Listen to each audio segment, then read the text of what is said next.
Setelah 17 tahun memimpin aksi cepat tanggap atau yang disingkat ACT, Ahyudin mengumumkan pengunduran dirinya melalui akun Facebook pribadinya pada pertengahan April lalu. Apa ya yang menyebabkan Ahyudin mengundurkan diri? Simak ulasan selengkapnya bersama aku Mela hanya di Headline.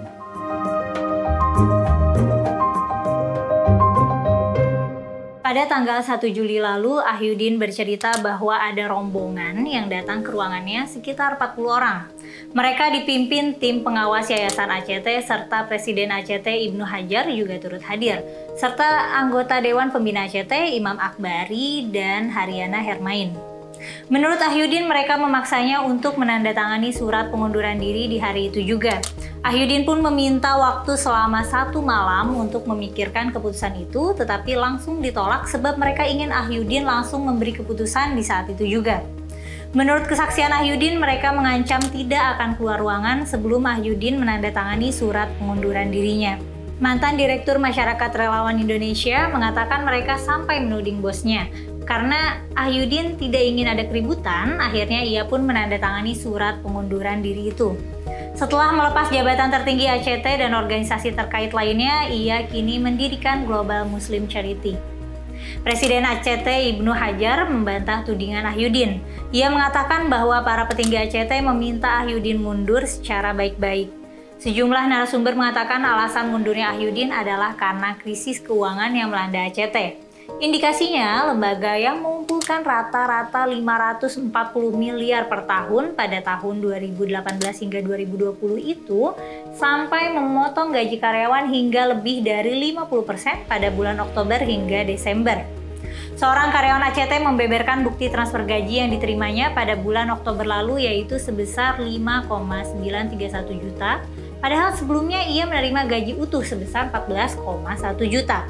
Sejumlah staf juga mengatakan krisis keuangan yang melanda lembaga itu diduga disebabkan oleh berbagai pemborosan selama bertahun-tahun. Pemborosannya diantaranya adalah gaji petinggi ACT yang fantastis.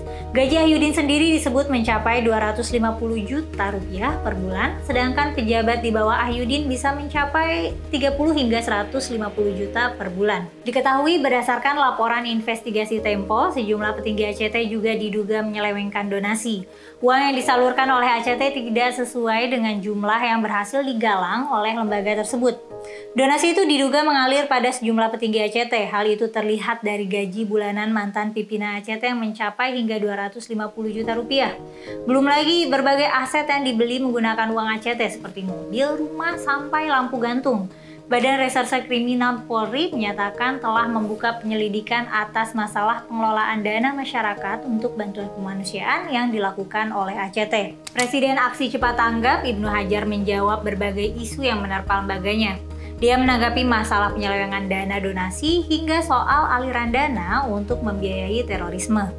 Ibnu mewakili ACT meminta maaf sebesar-besarnya kepada masyarakat. Mungkin beberapa masyarakat kurang nyaman terhadap pemberitaan yang terjadi saat ini. Ia menyampaikan bahwa beberapa pemberitaan tersebut benar, tetapi tidak semuanya benar. Ibnu menyatakan gaji pimpinan tertinggi lembaganya tidak sampai sebesar yang dilaporkan majalah Tempo, yaitu sebesar 250 juta rupiah. Sebab pimpinan tertinggi saja tidak lebih dari 100 juta. Jadi kalau disebut 250 juta rupiah, ia tidak tahu datanya dapat dari mana. Ia menjelaskan rata-rata biaya operasional aksi cepat tanggap termasuk gaji para pimpinan pada tahun 2017 hingga tahun 2021 adalah 13,7%. Rasionalisasi pun ia lakukan untuk sejak Januari 2022 lalu. Target mereka adalah dana operasional yang bersumber dari donasi sebesar 0% pada tahun 2025. Soal fasilitas 3 mobil mewah untuk Ahyudin, Ibnu membenarkan pihaknya memang sempat membelinya. Namun, dia menyatakan bahwa mobil tersebut kini telah dijual. Dia juga menyatakan bahwa mobil tersebut digunakan untuk operasional. Kendaraan dibeli tidak untuk permanen, tetapi untuk melaksanakan tugas-tugas. Saat lembaga membutuhkan alokasi dana kembali seperti sekarang ini, ya otomatis dijual. Jadi bukan untuk bermewah-mewah atau gaya-gayaan. Dia juga mengklaim kondisi keuangan ACT dalam kondisi yang baik dan membantah bahwa keuangan mereka sedang limbung. Laporan keuangan sejak tahun 2005 hingga 2020 yang mendapat predikat WTP sudah dipublikasikan di web ACT sebagai bagian dari transparansi kepada publik. Kalau ada penyelewengan, nggak mungkin kan auditor mengeluarkan WTP. Nah, begitu kata Ibnu. Nah, kalau menurut kalian gimana nih? Coba tulis pandangan kalian di kolom komentar ya. Jangan lupa juga untuk like dan subscribe channel YouTube Geolife. Sampai jumpa lagi di episode headline berikutnya.